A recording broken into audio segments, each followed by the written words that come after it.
순간 이동하는 스님. 옛날 조선시대 박문수가 암행어사로 이 마을 저 마을을 돌아다니며 백성들의 삶을 살펴보고 있었습니다. 그런데 하루는 박문수가 한 마을을 지나가는 중이었습니다. 박문수는 다른 사람들이 보기에는 관리라고는 전혀 생각되지 않는 옷차림을 하고 있었기에 사람들은 지나다니는 박문수를 별로 신경 쓰지 않았습니다. 그런데 그 마을에 여러 사람들이 모여서 재미있는 이야기를 하는 듯 보였습니다. 무슨 재미난 일이라도 있는 것인가? 박문수가 슬쩍 사람들이 모인 곳 뒤에 가서 그들이 하는 이야기를 들어보았습니다. 전에 봤어. 그 신기한 도수에 부리는 스님 말이야. 불붙은 장작 속에 들어가도 순간이동을 해갔고 어디선가 살아나오더라니까 그 도력으로 사람들 병도 치료해 준다던데. 아, 나 봤어. 진짜야. 나도 안 믿었었는데 정말 부처님이 눈앞에 있는 줄 알았다네. 사람들의 이야기를 들은 박문수는 호기심이 들었습니다. 아니, 그게 정말입니까? 그런 사람은 어디에 가면 볼 수 있는 것이요? 박문수가 사람들에게 물으니 그 스님을 봤다는 사람이 대답했습니다. 저기 작은 뒷산이 하나 있는데 그 중턱에 암자가 있습니다. 그 암자 앞에 가보시오. 그곳에 가면 그 만날 수 있을 겁니다. 안 그래도 오늘 그 스님이 신기한 요술도 보여준다고 하더이다. 오, 고맙소. 박문수는 그 말을 듣고 곧장 마을 뒷산으로 오르기 시작했습니다. 그 사람의 말대로 조금 오르니 멀리 암자가 보였고 사람들이 그 앞에 모여 있는 것이 보였습니다. 그 남자 앞에는 무대가 하나 마련되어 있었고 막 스님이 무대 위에 올라서 장작에 불을 지피고 있었습니다. 자, 오늘도 나의 오랜 수련의 성과를 보여드릴 것이요. 보고 놀라지들 마시오. 어린애들은 따라하지 마시오. 수십 년의 공력이 필요한 일이니 스님은 그러더니 잔뜩 쌓여있는 장작 더미에 불을 완전히 붙였습니다. 그리고는 그 속으로 거리낌 없이 들어갔습니다. 봐봐라. 저 불타는 장작 안에 들어가서는 순간 이동을 하셔갖고 살아나오신다니까. 봐봐, 좀 있으면 어디선가 나타나실 거야. 앞에 있는 사람들의 이야기를 들으며 박문수도 몹시 기대했습니다. 그런데 잠시 후, 갑자기 스님이 소리를 지르기 시작했습니다. 멀쩡하게 장작을 벗어나 어디론가 순간 이동을 할 것이라 생각했던 스님은 온몸에 불이 붙은 채로 고통 속에 그만 죽어버리고 말았습니다. 그러니 사람들은 너무나 놀라 당황했습니다. 아니, 이럴 수가. 이게 무슨. 이것도 도술인 건가? 새로운 건가? 아주 죽은 게 아닐 수도 있어. 그러니까 이번에는 다시 살아나기 도술인가? 사람들은 눈앞의 광경을 믿기 어렵다고 생각했습니다. 박문수는 당황하는 사람들 틈을 빠져나와서 쓰러진 스님과 장작 더미를 유심히 살펴보기 시작했습니다. 그리고 잠시 후 박문수가 당황하고 얼이 빠져있는 사람들에게 말했습니다. 이 스님은 사기꾼입니다. 그동안 여러분은 속았던 것입니다. 뭐라고요? 그게 무슨 소리요?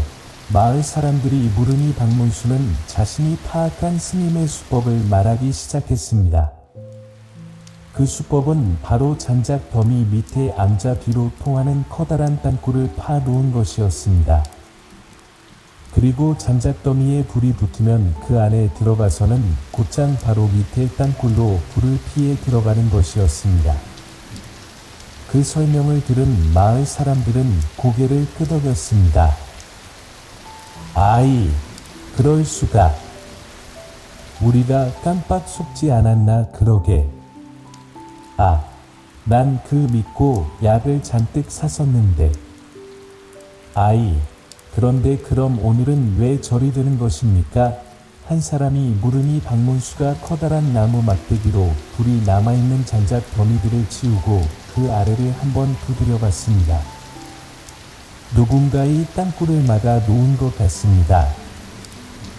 오아니, 누군가의 스님을 고의로 살해한 것이겠지요. 박문수는 그렇게 말하고는 곧 마패를 꺼내 들었습니다. 이 사건을 지금부터 내가 조사할 것이니 모두들 그 자리에서 한 발자국도 움직이지 마시오. 움직이면 범인으로 생각할 것이요. 박문수의 마패를 본 사람들은 깜짝 놀랐고 그의 말에 한 발자국도 움직이지 않고 그대로 서 있었습니다. 곧 암행어사의 사령들이 박문수 앞으로 달려왔고 박문수는 그들에게 모여있는 사람들의 신발을 한 짝씩 벗겨서 가져오라고 명했습니다. 사령들이 신발을 모아다가 박문수에게 가져다 주니 박문수는 그 신발들의 바닥을 하나하나 살펴보았습니다. 그러다가 박문수가 가죽 신 하나를 들어 보이며 외쳤습니다. 이 신의 주인은 당장 앞으로 나오시오. 어서. 박문수의 외침에 사람들이 웅성댔고 아무도 나오지 않았습니다. 여봐라. 사령들은 방장이 신발의 주인을 찾아 끌고 나와라. 박문수의 명예, 사령들이 잠시 후에 한 양반을 끌고 나왔습니다. 박문수가 들고 있는 한 짝의 신발과 같은 신발을 신고 있었습니다. 박문수가 그에게 다짜고짜 물었습니다. 왜 죽였는가? 박문수의 물음에 양반은 영문을 모르겠다는 듯 고개를 저으며 말했습니다. 아닙니다. 제가 왜요? 저는 아닙니다. 그 신발이 뭐가 어쨌다고요? 그러니 박문수가 손에 든 신발의 바닥을 보이며 말했습니다.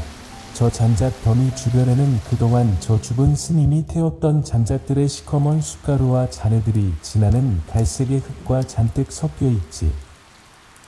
그리고 여기에 있는 모든 사람들 중에 너와 나의 신발에만 그 재와 숯가루 잔해들이 잔뜩 묻어있다.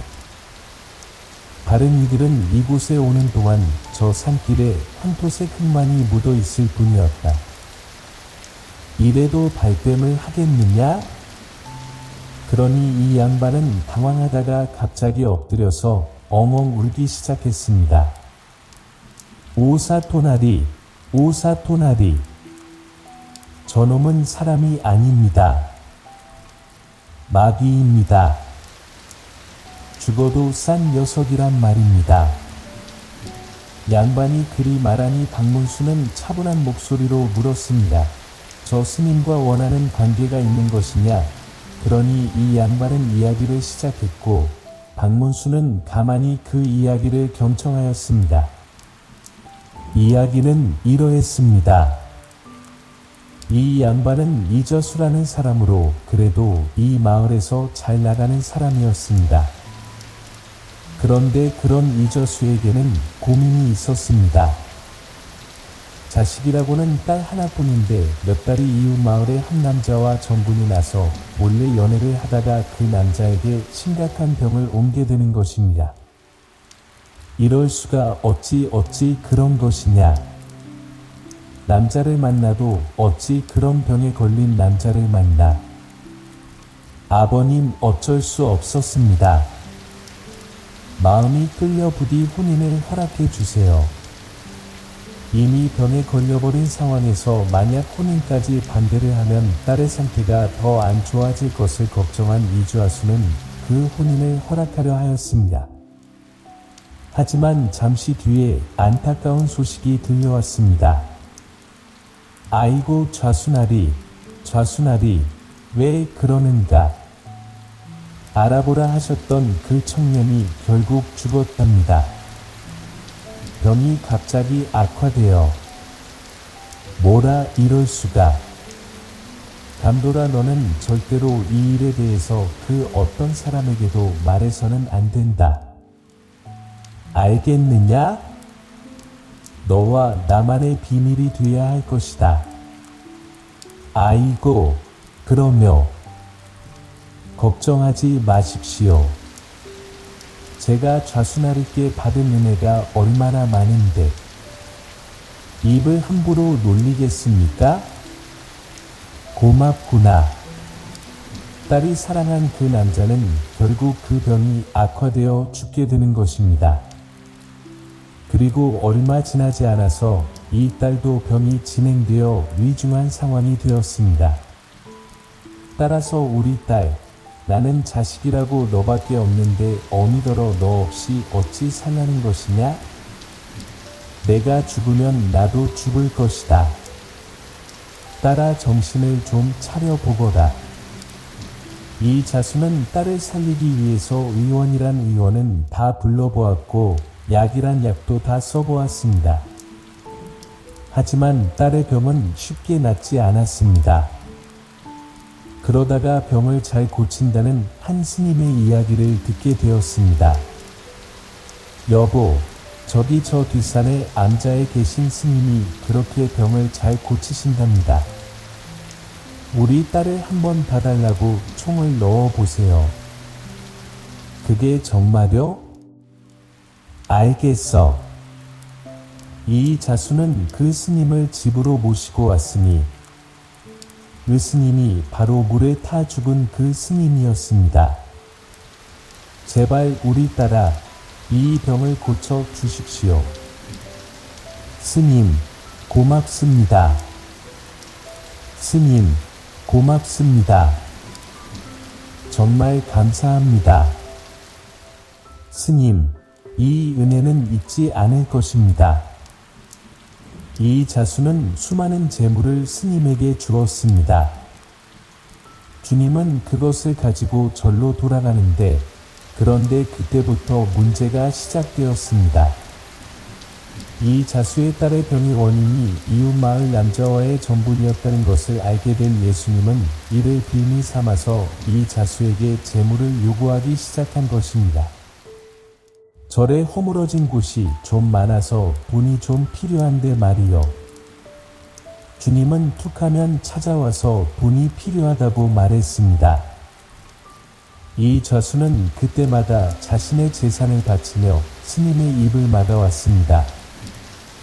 그리고 그렇게 시간이 흘러 이웃 마을 정승집의 아들과 이 좌수의 딸이 흠남이 오고 가게 되었습니다. 이 자수는 딸을 명문가의 시집을 보내게 되었다고 좋아하고 있었는데 아니나 다를까 스님이 그것을 알고 좌수에게 찾아왔습니다. 아이고, 축하드립니다. 따님이 시집을 가게 되셨다고요? 아, 그렇습니다. 어쩐 일로 오셨소? 아니, 어쩐 일이라니? 섭섭합니다. 그려, 우리가 그런 사이입니까? 아니지요. 아니지요. 들어와서 앉으시지요. 따님이 시집을 가신다니 축하할 일입니다. 그런데 만약에 상대 집안에서 이전에 걸렸던 따님의 병에 대해서 알게 된다면 이 혼담은 완전히 없던 일이 되겠지요. 아니, 스님 부디 그런 일은 없게 부탁드립니다. 심지어 그 집안은 정승택이라 이 혼담을 얻게 되면 저희가 무슨 변고를 당할지 알 수 없습니다. 제가 무엇을 드리면 되겠습니까? 얼마요? 제가 얼마든 드리겠습니다. 그러니 이 스님이 잠시 이 자수를 받다가 음흉한 눈빛으로 이 자수의 부인을 보며 말했습니다. 돈은 필요 없고 절에 며칠 사람이 좀 필요한데 아무래도 좌수님의 부인께서 제격인 듯 합니다. 며칠 제가 있는 남자로 부인을 보내주실 수 있겠습니까? 이 좌수는 스님의 눈빛을 보고 그가 자신의 부인을 뺏는 못된 생각을 품고 있다는 것을 눈치챘습니다. 하지만 이 좌수는 화조차 낼 수 없었습니다. 아, 알겠습니다. 집안에 일이 좀 있어서 열흘 뒤에 보내겠소. 열흘이요? 뭐, 그렇게. 알겠습니다. 허튼 수작을 부리신다면 결과는 책임 묻습니다. 스님은 그렇게 말하고는 집을 나갔습니다. 이저수는 일단 그렇게 스님을 보냈습니다. 이 자수의 부인 또한 눈물을 훔쳤습니다. 이 자수는 자신의 부인을 보낼 수는 없다고 생각했습니다. 안 되겠다. 없애야겠구나. 저놈을 없애야겠어. 언제까지 일이 좀 못된 놈에게 끌려다니며 욕을 볼 수는 없는 일.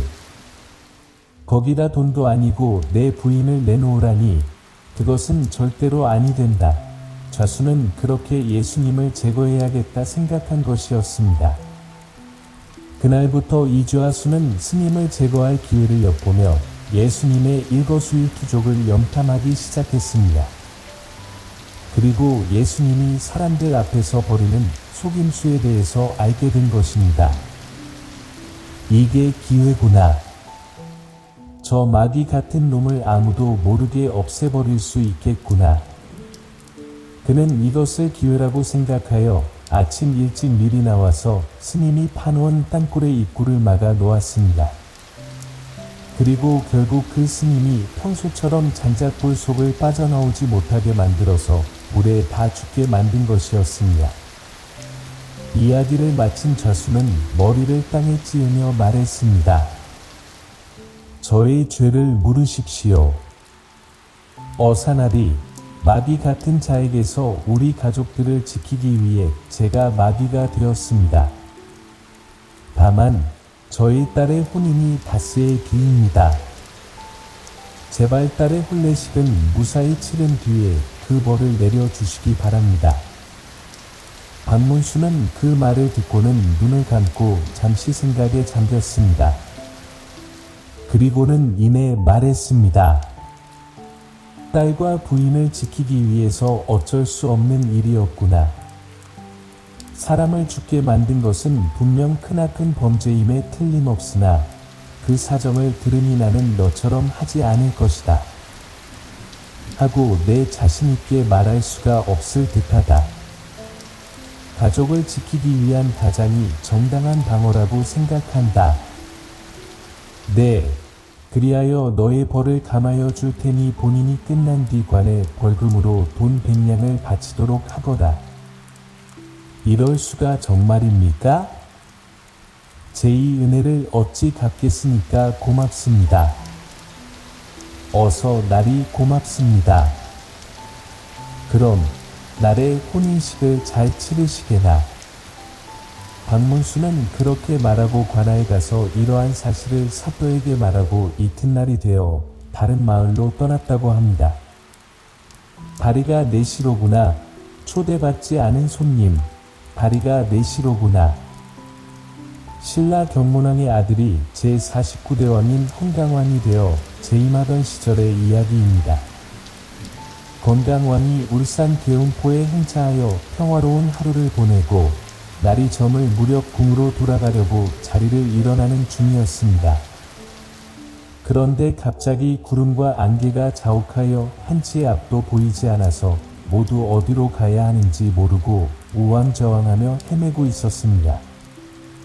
이상한 일이 일어났다고 생각한 왕은 일관을 불러 물었습니다. 이곳은 이런 일이 자주 일어나는 곳인가 아니옵니다. 폐하, 제가 보기에는 이런 괴이한 현상은 동해 용의 조아이오니 대왕께서 좋은 일을 하시어 이를 풀어주셔야 할 것입니다. 이 말을 들은 건강왕은 신하에게 그 근처에 절을 세우고 용을 기리도록 명하였습니다. 이 절이 바로 망해사입니다. 왕이 명령을 내리자 갑자기 날이 맑아지며 눈앞을 가리던 구름과 안개가 옅어졌습니다. 그리고는 이상한 생김새와 희한한 의복을 입은 사람이 갑자기 왕 앞에 나타났습니다. 마마, 안녕하십니까? 저는 용왕의 아들인 처용입니다. 대왕을 만나게 되어 영광입니다. 우리를 위해 이렇게 절을 세워주시어 감사합니다. 라고 말하며 왕 앞에서 노래를 하고 춤을 추며 왕을 따라서 서라벌까지 왔습니다. 왕은 이런 처형에게 관직을 내리고 나라일을 돕도록 하였습니다. 또한 아름다운 여인을 아내로 맡게 해주어 조용히 나라의 마음을 붙여 머물러 있을 수 있게 하였습니다. 처형의 아내가 된 여인은 용모가 매우 빛이 나고 수려하여 사람들이 모두 아름답다고 극찬하였습니다. 그런데 사람들뿐 아니라 역시 또한 처형의 아내를 보고는 마음을 빼앗기고 말았습니다. 그리하여 역시는 조용히 없는 틈을 타서 사람으로 변하여 처형의 집에 가서 몰래 부인과 함께 잠을 잤습니다. 조용히 집에 돌아와 방으로 들어가려고 보니 이불 밖으로 나온 발이 4개가 있는 것을 보고 차마 들어가지 못하고 문 밖에서 노래를 부르고 춤을 추었습니다. 서라벌 밝은 달 아래 밤이 될 때까지 노니까 집에 들어와 잠자리를 보니 바리가 4시로구나. 둘은 나의 것인데 둘은 누구의 것인가? 온디 나의 것이지만 아삭한 것을 어찌할꼬. 이때 잠자리에 있던 여신이 노래를 듣고 밖으로 나와 자신의 형체를 드러내며 처형 앞에 무릎을 꿇으며 말하였습니다. 제가 공의 부인을 탐하여 부인을 범하였습니다. 공이 이를 보고도 노여워하지 않으시니 공의 넓은 마음과 관대함이 감동하였습니다. 내 약속하건대 앞으로는 당신의 얼굴이 그려진 그림만 보아도 그 집의 안으로는 절대 들어가지 않겠소이다. 이 일이 있은 후로 이 마을 사람들은 처형의 얼굴 그림을 문에 붙여서 귀신이 오지 못하게 하였습니다. 이후 왕이 현재 경주 남산 서쪽에 위치한 호석정에 행차하였을 때 일입니다. 경주의 남쪽에 위치한 남산신이 임금 앞에 나타나 춤을 추었는데 신기하게도 왕의 주변에 있는 신하들은 보지 못하고 오로지 왕만 혼자서 그 광경을 보게 되었습니다. 또 그 뒤에 어떤 사람이 나타나서 춤을 추어 왕이 주변 신하들에게 이것이 보이지 않느냐 묻자 주변 신하들은 아무것도 보이지 않는다고 하였습니다. 답답함을 느낀 왕이 자신의 눈앞에 춤을 추는 사람의 모습을 따라서 춤을 추며 신하들에게 보여주었습니다. 이때 나타난 남산신의 이름을 따서 지금까지 나라 사람들이 이 춤을 업무상심이라고 부르며 고려시대까지 전해 내려왔다고 합니다. 또한 왕이 금강령을 행차했을 때에는 북악의 신이 나타나 또 왕의 앞에서 춤을 추자 그 이름을 옥토금이라고 불렀고 동래전에서 연잔치에서는 시신이 나타나 춤을 추어서 이 이름을 집의 극간이라고 했습니다. 어복집이라는 책에서 말하기를 산신이 춤을 추고 노래를 부르며 질이라도 파도파라고 하였다.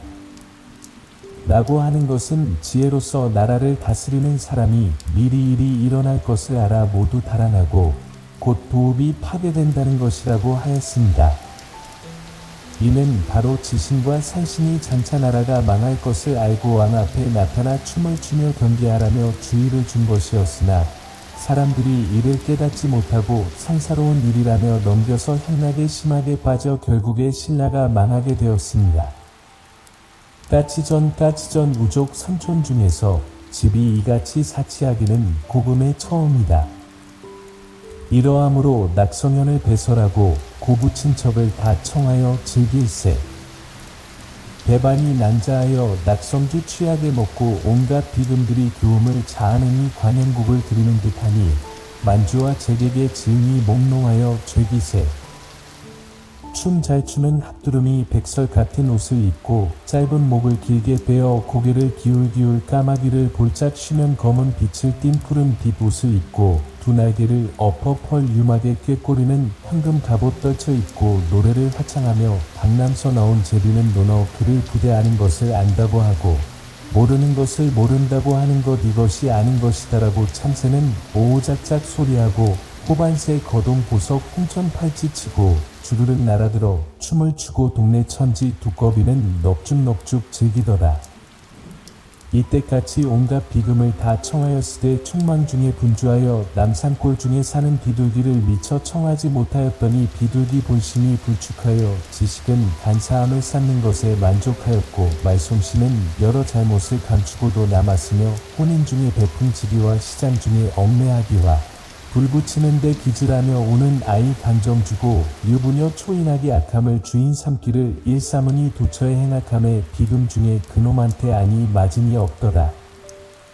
이날까지 낙선연을 하되 청치 아니함을 분노하여 생각하되 어찌하면 이놈의 집을 아삭 가질까 하더니 한 흰개를 내어 낙선연 가서 까치를 꾸짖되 내가 이렇듯 잔치를 배설하고 제재에 청하였으되 유독 나를 청치 아니하였으니 내가 나를 더불어 무슨 혐의가 있는고 하거늘 까치는 이미 비둘기의 본심이 포항 무도함을 아는지라 까치 거짓 반기며 성자에 앉히고 주육을 간거라니 술이 얼근함에 좌중에 회옥하다가 까치도록 꾸짖어 이르되 이 무지한 까치놈아 오늘이 우리 봉황대군의 국기일인데 온 윤리를 갖추고 낙선연이라 청하고 가물을 낭만이 아니 그런 도리가 어디 있느냐 또 꾀꼬리를 체크하며 이르되 좋은 노래도 일생 들으면 듣기 싫다 하거늘 하물며 내 소리는 구르고 이어지고 끊어지며 가는 버드나무에 불어오는 바람에 임 생각하는 계집의 꿈이나 깨울 따름이거늘 제개그를 희롱하니 가유. 습도다 꾀꼬리 다 듣고 난 뒤로 무류히 물러가니라 또 두견을 체크하여 이르되 너는 월야 삼경에 슬피 울어 천리 원객의 비회나 도들은 일이 옳거늘 장케이 이 연에 참여하였는가 두견새 전파에 무류히 물러가니 또 두루미를 꾸짖으되 너는 몸이 장대하고 젊지 아니한 것이 이 연에 와서 저 유에게 참여하여요 두 접목하며 춤추어 너 붙더니 채통이 아깝도다 두루미 가장 오리 여기어 물러가니라 또 박새를 체크하여 가로되 너는 모양도 변변치 못하고 또한 소리를 쫄쫄대며 무엇을 얻어먹으려고 이 연에 와서 달랑대는 거고 하되 빡세 수치하여 나라가 아니라 또 할미새를 꾸짖어 이르되 너는 틀어라 나이 70이 넘은 것이 소년들로 함께 참여하여 무엇을 구경하며 무엇을 먹자 하고 와서 깔깔대며 끼어치는 곳 아무리 방정 맞고 새 없는 것인데 그런 행실이에요. 또 동네 첨지 삼둥지를 꾸짖어 가로되 내 모양을 보니 키는 새치가 못되고 능히 일보를 뛰지 못하고 한간 눈만 꺼걱거리며 팔이나 잡아먹을 것이고 이 연속에 와서 무슨 면목으로 참여하는 거냐 인하여 좌중을 무수히 빼옥하니 까치 분노를 이기지 못하여 비둘기를 후려치며 꾸짖어 가로되 불청객이 자리하여 남의 잔치에 감노하라 배노하라 분별이 무슨 일인가 내 음식에 내 술 먹고 이렇듯 회옥하니 너 같은 심술이 어디 있으며 염치가 아예 없다 나는 고사하고 동네 늙은이와 남의 늙은 내 상대를 모르고 배우기 막심하니 너 같은 무도한 놈이 어디 있으랴 보살을 듣지 못하였느냐 노후로 하여 이급 인지로라 나의 늙음으로 하여 남의 늙음에 미치게 한다는 말이 성경 제재하거늘 전혀 사리를 알지 못하니 너 같은 놈이 어디 있을까? 아니 비둘기 청파의 대로 하여 달려들며 두 발길로 까치를 냅다 차니 만장 고목 높은 가지에 떨어져 직사하는지라. 이때 암까치 만극하여 대성통곡하며 달려들어 비둘기를 쥐어뜯으니 여러 비금들이 달려들어 비둘기를 결박하고 인하여 고변하니라. 아무리 마음씨가 고약한 놈이라지만 이런 자를 그냥 둘 수는 없는 일이다. 새들은 술에 취해 건들거리는 비둘기를 잡아서 꽁꽁 묶어 관아로 끌고 갔다.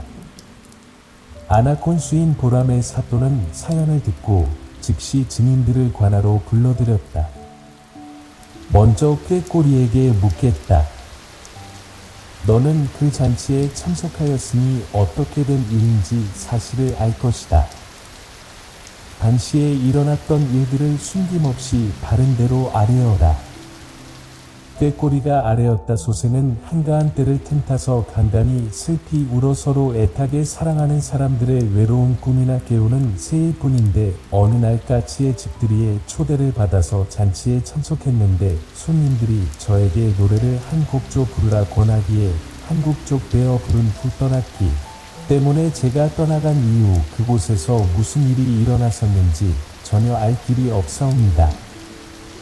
군수는 다시 두변새를 비롯하여 까마귀 아이미새를 불러들여 자초지종을 물었으나 뒷날 비둘기의 보복이 두려워 모두 발뺌을 했다. 이렇게 여러 증인들을 모두 불러 모아 문초를 하였으나 사실을 제대로 알 수가 없어 고민했다. 마침내 형리로 있는 따오기의 말을 듣고 풍원으로 있는 솔개미를 불러 물어보았다. 그대는 까치의 죽음에 대하여 아는 바가 있는가? 솔개미가 머리를 조아리며 아뢰었다. 소생은 풍원의 직책을 맡은 지 불과 몇 개월이 되지 않았습니다. 그래서 매일 나라의 밭을 세금을 거두어 들이기에 밤낮으로 분주하여 싸웁니다. 이 마을 저 마을을 돌아다니며 꼭 병아리 말이나 얻으면 소생이 먹지도 않고 관청에 바쳐 싸웁니다. 하여 3에서 4월 긴 봄날에 굶고 지내는 날도 종종 있나이다.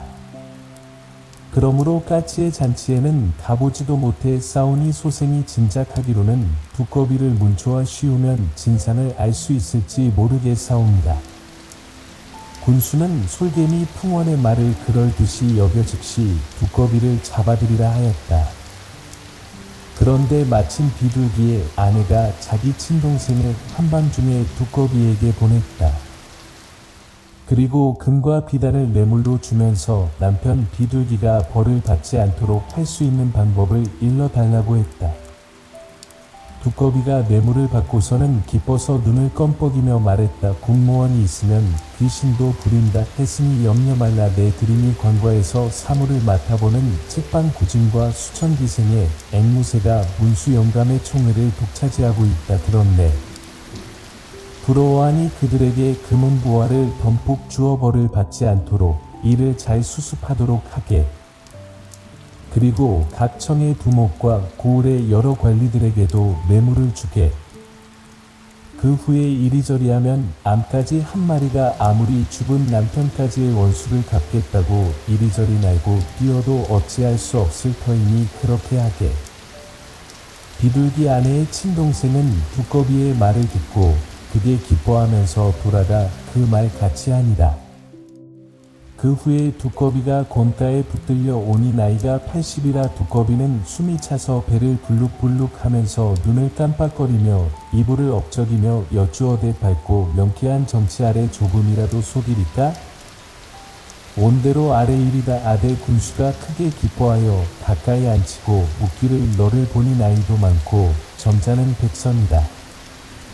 조금도 감추거나 숨기지 말고 이 실 짓고 하라. 두꺼비 일어나 절하고 다시 여쭈오되 이 늙은 곳이 감히 남의 원한이 있는 일에 어찌 죽음이나 거짓을 아래에 많은 연구로 두리미리니 참석하여 본즉 모든 새들을 다 초대하였으나 오직 비둘기만 초대하지 아니하여 이상하게 생각하고 있었사옵니다. 아무래도 전부터 까치와 비둘기는 서로 원한을 가지고 있었던가 봅니다. 그런데 마침 비둘기가 지나가는 것을 보고 까마귀가 충하여 전치의 제일 끝자리에 얹었습니다. 까치와 비둘기 사이에 다툼이 벌어졌습니다.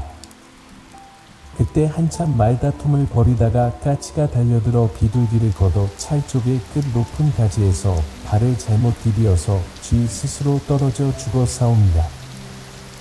그런데 엉뚱하게도 비둘기가 발로 차서 떨어져 죽었다고 죄를 뒤집어 씌우고 있사옵니다. 그 말을 듣고 마을의 우두머리를 돌려보낸 후 이 일을 어찌할꼬 하니 책방 구진이 뇌물을 받았기 때문에 이때에 아래대에 저도 몰래 살피고 조사해보니 비둘기가 애매한 것이 분명합니다. 성미가 고약한 까치가 성급히 제 스스로 기가 막혀 죽고 못 깬 것을 애매한 비둘기에게 뒤집어 씌웠으니 어찌 누명을 써서 억울하지 않으리요. 이때 옆에 있던 앵무새가 여쭈었다. 비둘기의 처가 소녀의 사촌이 오니 사또님은 처지를 널리 살펴주옵소서 하고 간청했다. 예. 군수는 즉시 비둘기를 잡아들여 다시 문초했다. 증인으로 나온 새들이 모두 너의 무죄를 주장하니 과연 사실인가? 그러자 비둘기가 억울하다는 듯이 울면서 아뢰었다. 서생은 근본 충혈을 본받고자 하여 사서삼경과 외가설을 많이 보았더니 특히 64개를 진작하오며 충혈을 본받더니 올해 정월분에 종급세 딸밤 각시로 더불어 그 해의 운수를 보아사옵니다. 그런데 그 전기에 이르기를 운수가 불길하여 관제 구설수에 오를 것이므로 잔치를 절대로 가지 말라 하는 것을 소생이 이를 정녕 믿지 않고서 우연히 지나다가 까치의 잔치에 참석하여 이 지경을 당하여 싸웁니다. 오는 화는 피하기 어렵다는 말이 옳사오며 며칠 전에 어려운 줄을 알지 못한다는 말이 옳습니다. 저 암까치가 사리 판단을 못하고 소생을 모함하였으니 소신에 죽고 삶은 명철하신 사또나리에 처분에 있사오니 아래 올 말씀이 없나이다. 은수는 비둘기의 말을 다 듣고 가명 보고한 문서에 대한 대답을 기다려 결정하고 처벌하리라 하고 달아나지 못하게 가두었더니 하루는 회담 문서가 도착하였거늘 형벌을 드디어 집행하되 증인들은 특별히 석방하고 정범은 곤장 세대를 치고 불어주거늘 비둘기는 기뻐하여 춤추며 하는 말이 큰 죄를 면하기 어렵다는 말은 거짓말이요 돈만 있으면 귀신도 하인처럼 부릴 수 있다는 말이 옳구나 하며 의기에 양양하여 돌아가는지다. 하루는 하늘이 도왔는지 과거의 장원으로 급제한 난충이란 양반이 암행어사로 민정을 살피려고 하나 고래가 내려왔다. 어느 날 삶이 새가 어사를 만났다. 아미새는 어사를 보자 묻지도 않은 말을 했다. 손님은 이 고을뿐이 아닌 것 같은데요. 이 할미의 말씀을 들어보십시오. 세상에 이처럼 원통하고 억울한 일이 또 어디 있겠습니까? 무슨 일이 있었는데 그러시오? 3년 전에 까치 부부가 새로 집을 짓고서 집들이 잔치를 베풀었습니다. 그런데 비둘기가 나타나 자기를 초대하지 않았다고 까치를 발로 차서 수십 개를 낭떠러지에 떨어뜨려 죽게 했습니다. 그러나 여러 증인들이 비둘기로부터 돈을 받고서는 거짓말을 하였기 때문에 벌을 주지 못한 일이 있었습니다. 아니, 그게 사실입니까? 어느 분 앞이라고 이 노파가 거짓을 말씀드리겠습니다. 그렇다면 관아에서 다시 조사를 해봐야겠군요. 어서는 혼자서 곰곰이 생각하다가 다음날 아침이 되자 고을에 관하러 갔다. 어사는 임금의 명을 받고 왔기 때문에 고을 사또인 보람의 군수는 즉시 자리를 내주었다. 어사는 암까치를 먼저 보고 물었다. 내 남편이 남의 손에 맞아 죽은 것이 분명하다는데 어찌하여 살인한 자를 보여주지 못하였는가? 암까치가 통곡하면서 어사에게 아뢰었다. 사실은 비둘기가 연회에 참석하여 술에 많이 취한 후 여차여차하여 소녀의 서방을 죽여 싸움은 사실이옵니다. 그러하였으나 권하의 관리들이 모두 뇌물을 받고 거짓을 아뢰어 살인한 비둘기를 벌주지 않고 있나이다. 남까치는 이렇게 말하면서 다시 서럽게 울었다. 그리고 두꺼비가 비둘기한테 뇌물을 많이 받고 온갖 사또께 무고하여 아랫말이며 책방과 수천기생 앵무새 또한 뇌물을 받아먹고 온갖 사또께 애걸한 일들을 낱낱이 아뢰니 어사가 크게 분노하여 비둘기를 결박하여 대령시켰다. 이놈아 듣거라. 너는 두꺼비에게 뇌물을 주어 간악한 흉계를 쓰게 하였으니 국법을 어겼으니 죽음을 면치 못할 것이다. 또한 두꺼비에게도 엄하게 말했다. 내 놈은 개인의 욕심을 채우고자 금과 비단을 뇌물로 받고 거짓을 구하도록 하였으니 너를 죽여 우세에 다시는 이와 같은 짓을 하지 않도록 본보기를 삼으리라. 두꺼비가 머리를 들지 못하고 황급히 여쭈었다. 밝은 대낮에 어찌 추워도 거짓을 아래오니까 후생은 집안이 워낙 가난하여 소소한 돈푼이나 받아먹고 국밥을 어겨 싸우니 죽어 마땅합니다. 저분만 바랄 뿐이옵니다. 아니, 어사는 두꺼비는 일단 감옥에 가두고 비둘기를 다시 문초했다. 너는 들어라. 법전에 일러스되 살인한 자를 처하라 했다. 그런데 너는 한가 흉계를 쓰려는 데만 매달려 하늘의 뜻을 어기고 하늘이 명하는 대로 살기를 바랐으니 얼마나 가스러운 일이냐. 세상에 너 같은 자들만 있다면 법관이라는 자들이 어찌 법을 집행할 수 있겠느냐. 내 죄로 인하여 죽게 되는 것을 원망하지 말라. 하고 당장 때려서 죽게 했다. 그리고 다시 책방, 구중과 앵무 기생을 잡아들여 계단 아래 꿇어있게 하고 분부를 내렸다. 너희는 관과에 매여있는 몸으로서 위로는 국정을 살피고 아래로는 백성을 보살피는 것이 도리건을 한것 뇌물을 받아 나라의 정치를 흐리게 하였으니 사형에 처함이 마땅하나 저지를 불쌍히 여겨 귀양을 보내리라.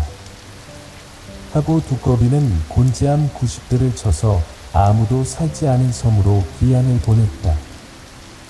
그리고 남은 자들은 각각 곤장 30대를 때려 내보내었다. 이때 암까치까지 동원되어 어사또에게 아뢰었다. 소녀 16살에 출가하여 불과 몇 년이 지나지 않아 이처럼 참혹한 일을 당했습니다. 소녀는 일가 친척 하나 없는 몸으로 밤낮으로 통곡하면서 죽은 남편의 뒤를 따르지 못함을 원통이 여기고 있었습니다. 사오나 이리 어사또님께서 원통함을 풀어주시니 그 은혜는 저 넓은 바다와 같사옵니다. 어사또님은 만승무강하옵소서 하고는 비둘기의 간을 꺼내 가지고 남편의 산소에 이르러 그 간을 무덤 앞에 놓고 제문을 지어 읽으며 통곡하니 주위의 초목들도 함께 서러워했다. 암까치가 잠시 정신을 잃어버리고 있을 때 죽은 남편 가치가 나타나 말했다. 그동안 고생이 어떠하였소? 나는 황천에 돌아가 부모를 모시고 자 있으니 잠시 함께 지내다가 훗날 황천에서 다시 만납시다. 하고 잠시 함께 지냈다. 그 후 암까치가 알을 낳으니 사내아이 하나와 딸아이였다. 암까치는 남매를 귀하게 길러 좋은 혼초자리를 만나 장가를 들이고 시집을 보내었다. 암까지의 나이가 70이 되고 손자까치들이 번성했다. 어느 날 암까치는 갑자기 하늘로 올라갔다. 후에 맘까치의 아들과 딸은 여러 자식들을 낳았다. 이 까치의 자손들은 모두 부모에게 효성하고 남편을 정성으로 받더니 효자와 연료가 대를 이어 끊어지지 아니하고 부귀영화를 누리며 살았다. 잘 자셈. 오늘의 이야기는 여기까지입니다. 이야기 해설과 교훈 플러스 BGM. 까치는 조선의 영정조 시대에 만들어진 작자미상의 고전소설입니다. 이 작품에는 까치와 비둘기가 선악의 대조적인 인물로 성격화되어 있습니다. 비둘기는 보통은 평화의 상징으로 일컬어지지만 이 작품에서는 까치를 살해하고 죄를 벗어나기 위해 뇌물을 쓰는 악당으로 그려집니다. 또한 수십여 종의 새들이 각기 관직이나 역할을 가지고 등장하는데 이들의 성격이 저마다 그 새들의 모습이나 특징에 맞게 적절히 의인화되어 있습니다. 이렇게 못된 비둘기의 악행과 몇몇 나쁜 관리들의 소행으로 고통받는 까치 부부의 모습을 통해서 작품은 당시 탐가한 오리와 지방의 유지들이 결탁하여 선량한 백성들을 착취하거나 못살게 구는 사회상을 그리고 쇠퇴를 풍자합니다. 그리고 결국 암행어사 난충이 등장하여 사건의 진상을 규명하고 까치 부부의 억울함을 밝히게 되는데 이는 못된 관리나 양반들, 유지들에게 고통받으며 각박하고 힘든 삶을 살아가는 백성들이 구원받고자 하는 소망을 담고 있다고도 할 수 있습니다. 오늘도 저희 이야기를 들어주셔서 감사합니다. 모두 잘 자셈.